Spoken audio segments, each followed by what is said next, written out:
developing tactical operation plans and everything else, we've all seen the one-day TAC plans. This is very similar to it, but this is more designed for a more long-term type TAC plan to include a POP, okay? So just like the one day, it has officers initiating the plan, the complaint or the problem, the location, supervisor in charge, just like the one day. The difference is down here, it actually spells out what you should be looking for the SARA problem-solving method, okay? As far as for scanning, analysis, response, identifying recurring problems, for analysis, identify and understand the events, conditions that precede the accompanying problem, what we're doing already, what we're going to plan on doing. And then there's the response, brainstorm for the new interventions, search for what other communities with similar problems have done. If you guys haven't heard of this, popcenter.org is actually a really good website, especially as you're getting into those lieutenant levels and you're starting to develop POP projects.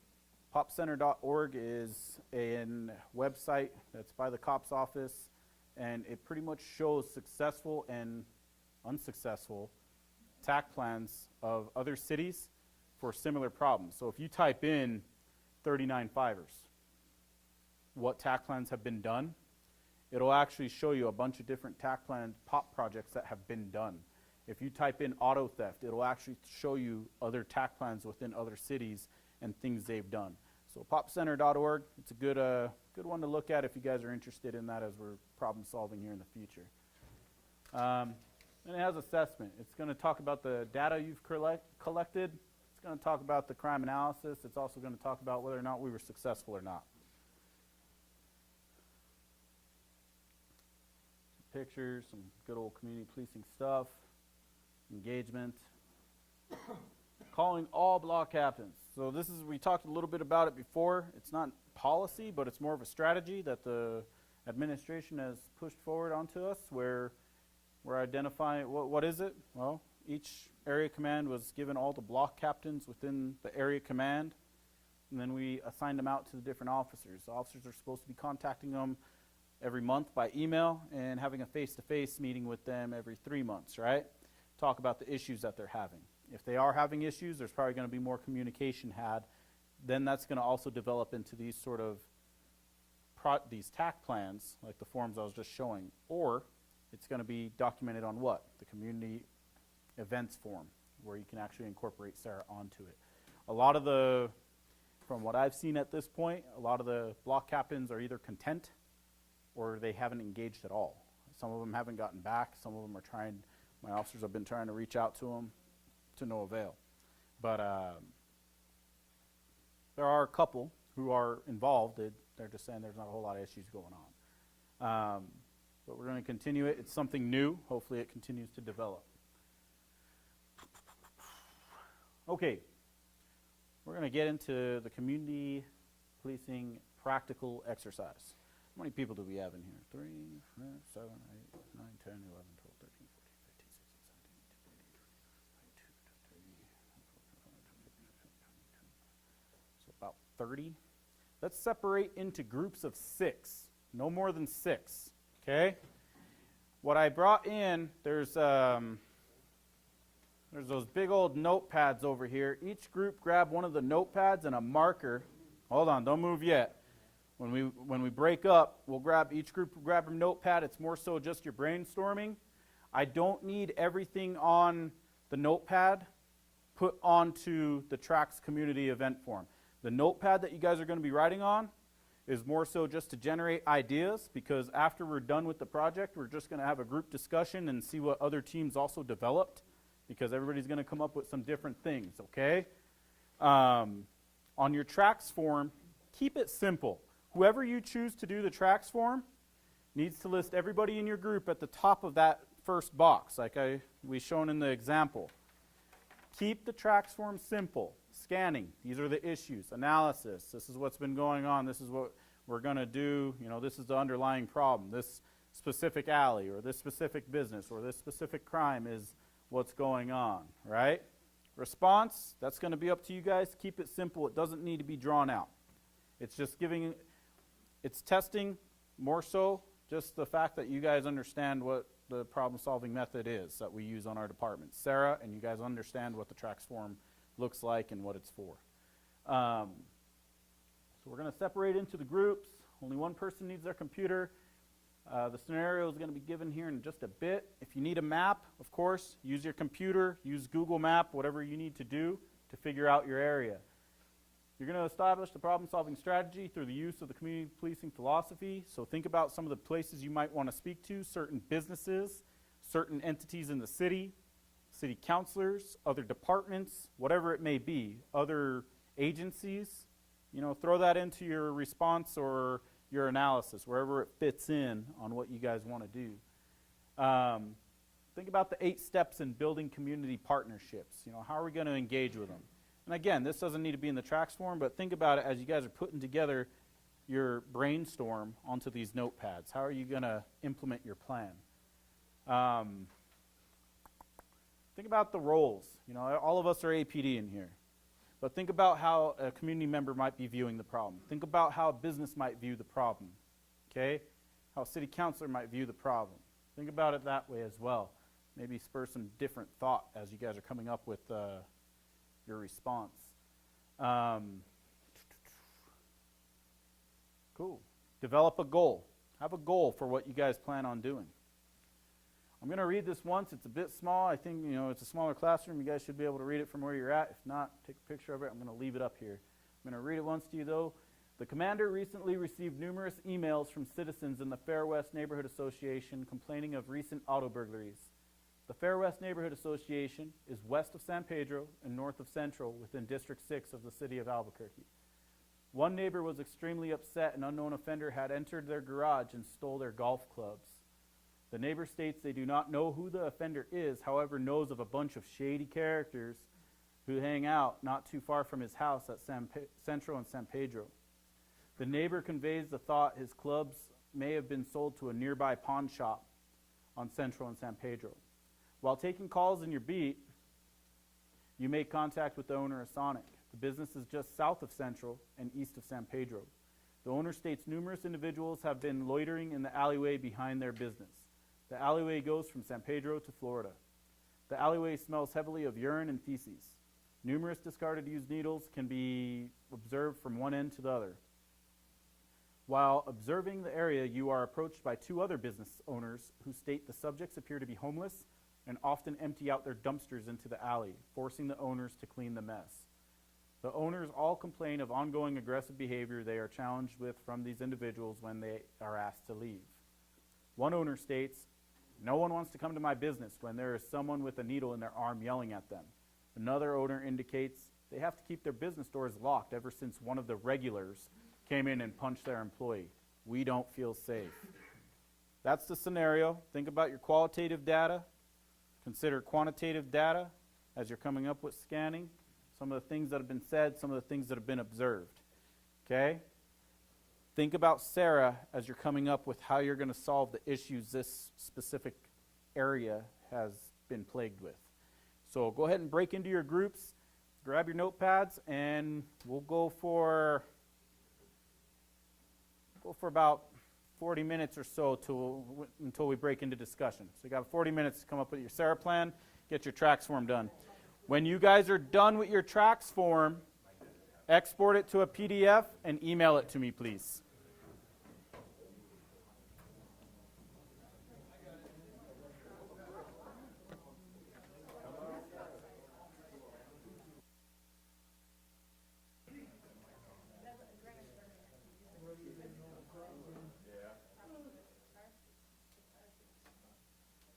Cool. All right, what we're going to wind up doing is I'll go group by group, and I kind of want to hear what your guys' more unique approaches are to each step in the Sarah problem-solving method, okay? So we'll talk about scan first, talk about what you'll do if, you know, one group has pretty much got all the same things. I don't need to hear a bunch of repeats, but if you got something that's a little bit more unique, you know, I definitely want to hear them, or for the group purposes, okay? So we'll start off with group 1 over here. What are you guys going to do for scan? What did we do in identifying our issue? We kind of combined all the burglaries into one burglary problem. Took the homelessness and the loitering, panhandling into one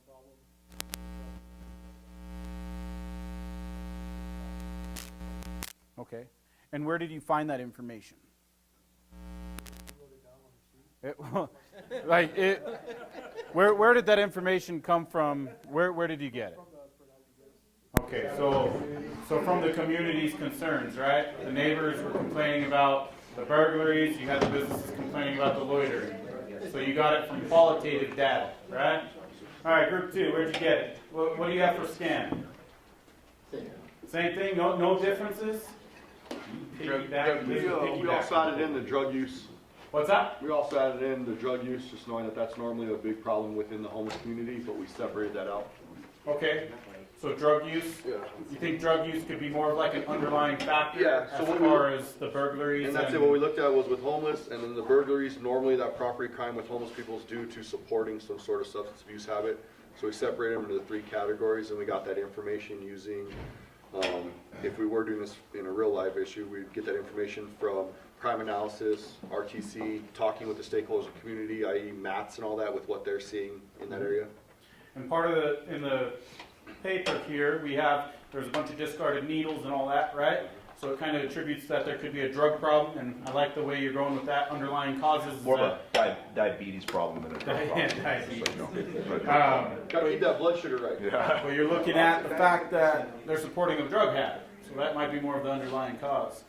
How about the back group over here? Do you guys have anything different for scanning? Anything you identified or underlying causes you're going to look at? Our biggest thing was actually to meet with everybody that it's affecting first, to see what exactly the problem was, as opposed to pinpointing a problem right then and there. Is meet with everybody first, meet with business owners, meet with some of the people who could be helping us out with this in terms of city council. Obviously, talk to the beat officers, meet with the neighborhood association, and then start getting information relative to what the specific So problem. gather more data, more Yeah. feedback from the community at large, other than the 4 or 5 that we mentioned Right. in the paper. Yeah. Good way to start gathering more data. How about this group? Anything That's kind different? of what we did, we just figured out what different problems there were in that area, and then met individually with, let's say, for the 27 in neighborhoods, we met with, block captains, crime prevention, and then like 57 use, we met with the stakeholders, the business owners in that area, and then work with our partners, to come up with an idea of kind of how to combat Okay. all that. And we'll get into that for analysis. Anything different for scanning?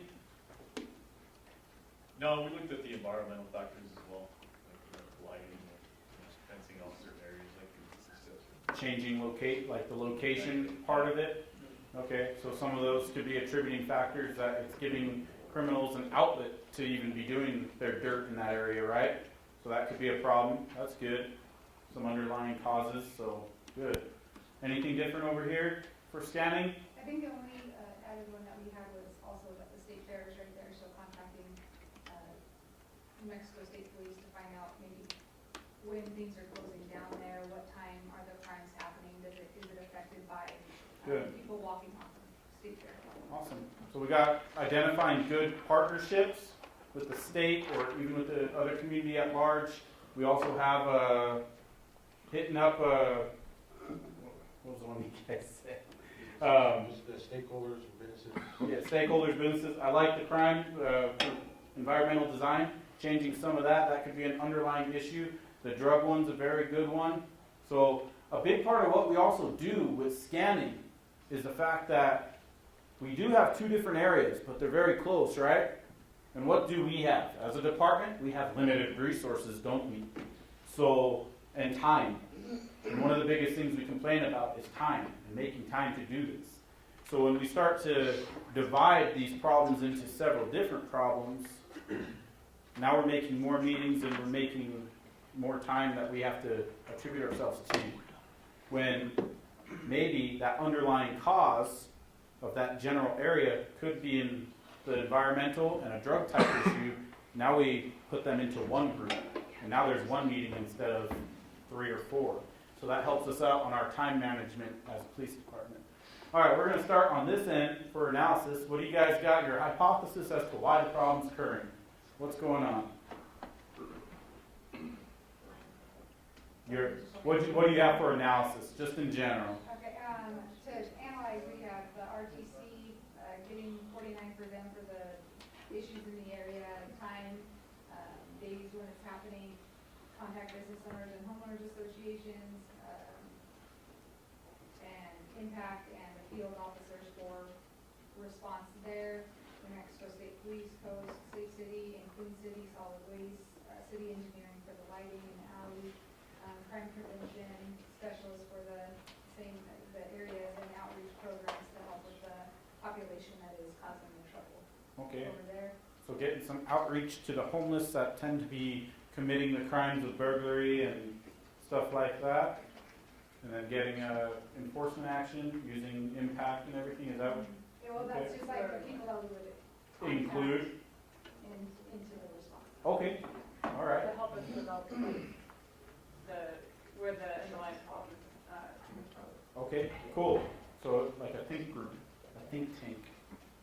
Okay, what do you guys have for analysis? Yeah, we kind of said it all stemmed from the environment and the underlying drug issue.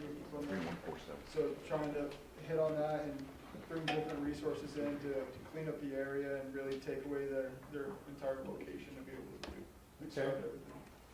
Anything different for analysis? Same-o? Analysis? The only one we had different was we did hit up the county assessor's office to find out if there's any difference between owners and renters.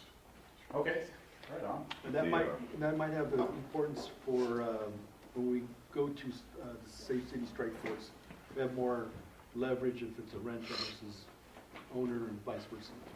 And what would be the purpose behind finding out whether they're a renter or a homeowner? Condemning. Yeah, the 31, the 31, the guys who were 31 that are living on the corner who they think may be the suspects of the burglaries is looking at getting them out of that neighborhood first. So Okay, cool. talking to their renter or, like I said, going to Safe City. Awesome. And there might be some businesses that are supporting that type of activity. Cool.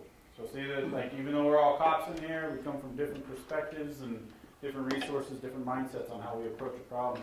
Anything different for analysis on you guys? No, it's pretty much the same. Same old stuff? Anything different on analysis?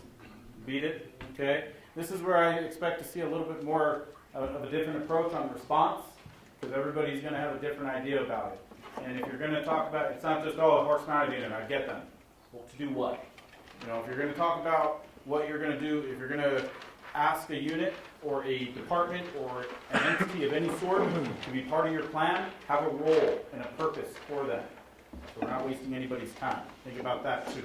So for your response, what do you guys have? What are you guys going to do to conquer the problem? The first part was to start working on setting up a business coalition. So you can develop a long term and find out what's really going on. Build out the problem and really identify the problem. Bait items to address the burglary. Okay. Kind of the start of it.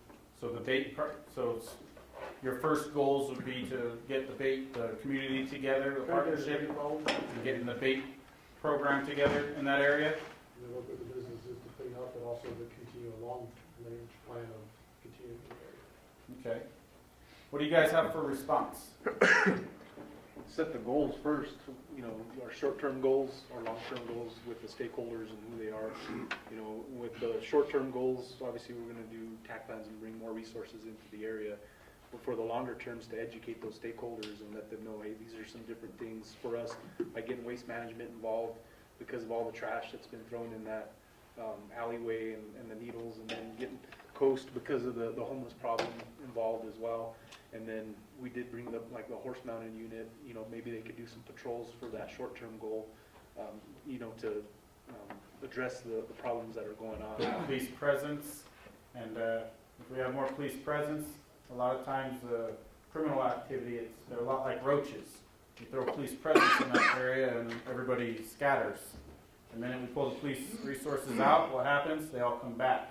So the whole goal behind like a POP project is, hey, after we're gone, after the police pull back to start focusing on another area, how is the community going to keep it up? So that's where it goes back to Group 1. We're going to continue that ongoing relationship with the community to make sure that they're following up on their end. So that's important. We start off with that strong police presence and start hitting it hard in that sense, and then we follow up with make sure the community's following through. All right, this back group, do you have a different response? No, Business Coalition obviously would be one. We talked about educating the public and business with resources, but also establishing like an open email account for them to get better flow of communication. Awesome. Good. I think communication is one of those key deals. That's where it breaks down quite a bit because, one, we don't have that clear communication from the beginning, or it's difficult for the maintenance for them to continue getting a hold of the people. I worked a lot in the southeast with a lot of different businesses, but before I left, what I wound up doing is making sure that all the places that I was dealing with, I forwarded on to Lieutenant Barraza and Lieutenant Gonzalez so it didn't fall to the wayside. So we got to keep those lines of communication strong, and having that Dropbox would be awesome. Good idea. Anything different on your guys' end? Yeah, so we're thinking of utilizing everything that we can that's readily at our, use, like for, the 57 and the 39 fibers, utilize our bike units in that area, talk to, have them log on 74s, use RTC and the RTC cameras, maybe set up in those neighborhoods to see what time these things take place, so we can target those areas at those specific times. Continuing meetings with the stakeholders and business owners to see if that's actually working. Educate them on like 31 things that they can call us on and that we can follow up on. Same with the 27 fibers. Get with block captains regularly, crime preventions to see if those crimes are reduced. And then set up TAC plans, borrow UC cars or get impact involved to hit these neighborhoods at these peak times that these things are occurring. And see Good. if that. I like that he's the first one to bring up cameras, right? We have ongoing problems in a specific alley. They're doing it because they're not being watched. You start throwing up those cameras, they're awesome because, one, does it take much on our end? No. Does it increase police presence? Yeah. And if something is going on, we could use them. If we do a TAC plan where we're actually going to be giving some of our resources there, yeah, we could use those cameras. Hey, notify me every time you see somebody go behind a dumpster RTC, if they're going to monitor them. Maybe we can start making some busts on some drug arrests, right?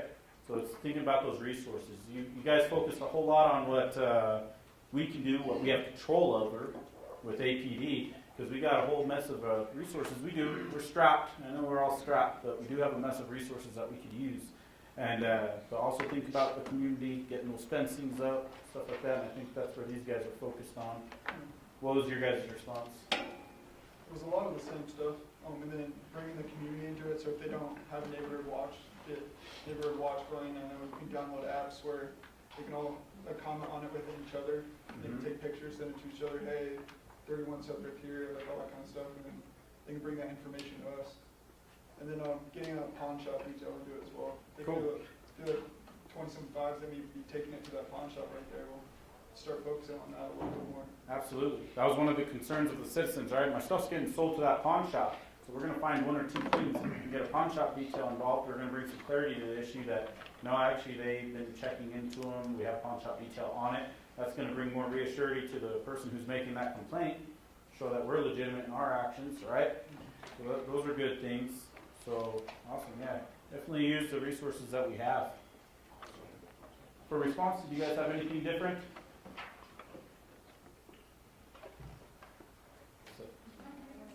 About the same.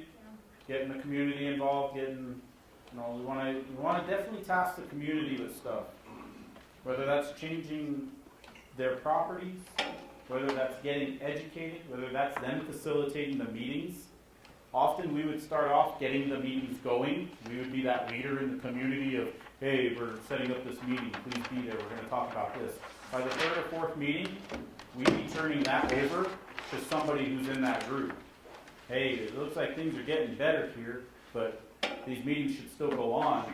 Who here would want to keep facilitating that? You're going to get a business or someone to bite, and then they'll actually send out the invites, and then we become not the person inviting people, we become the invitee, and we bring, to the table what we can, law enforcement. So, but a lot of times it takes us to kind of foster it in the community to get going, jumpstart it. The goal is to kind of turn it over to them at some point and make them take responsibility for it and use us as the tool. Because ultimately, as a police officer, whatever, we're a servant, right? So as a servant, We get them going. Well, now you guys call us when you need us. You guys have a great program set up now. You guys are meeting on a regular basis. Call us when you do need us, and we'll get involved. And last part, assessment. How you guys, this one will be a short one. How are you guys going to assess it? How are you going to assess whether or not your response was effective? Speak with the neighborhood associations, the local businesses, and full crime stats of the area. Good. I think that's going to nail it right there, unless anybody has anything different on assessment. You're going to want to look at your crime stats. That's going to be your quantitative data. Did it go down? Did it go up? Did it stay the same? And you're going to want to talk to your stakeholders that are there, the businesses, the community, neighborhood associations. That's going to be your qualitative data. Are they saying, hey, yeah, we're not seeing as much anymore?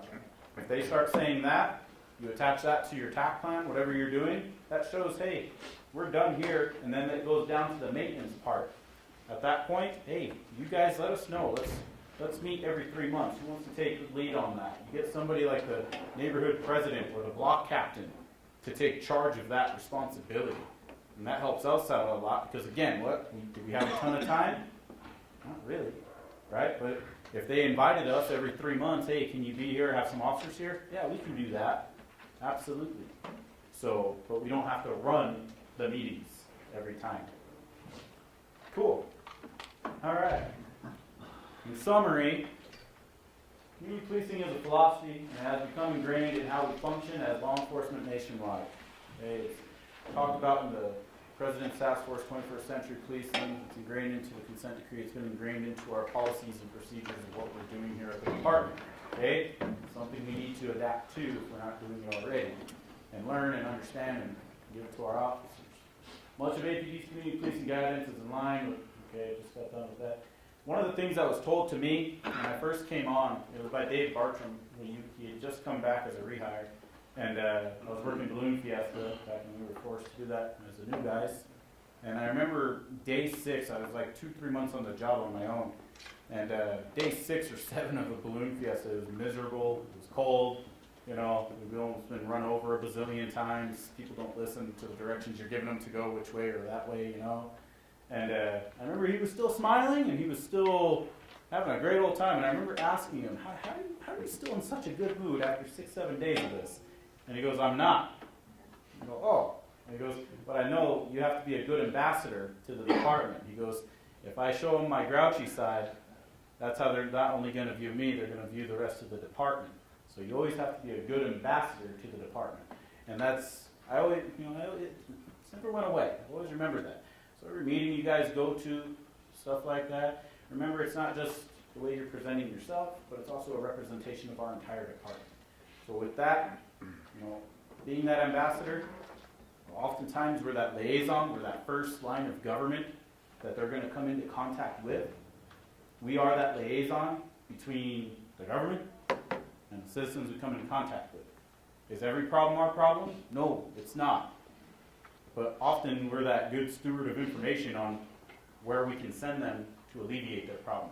Whether it's 311, whether it's COAST, whether it's crime prevention, right? Whether it's a BCSO deal, often, I know we do it, I have to move all my stuff and it's going to take me about 5 hours. Called BCSO, right? We know that one. So know your different resources and how they can help you in conquering some of the battles that we're facing. I know they talk about Safe City Strike Force in the back. We have a lot of issues with people setting up campsites, and then there tends to be some crime that relates to that in that nearby area. We can't do a whole lot with that, can we?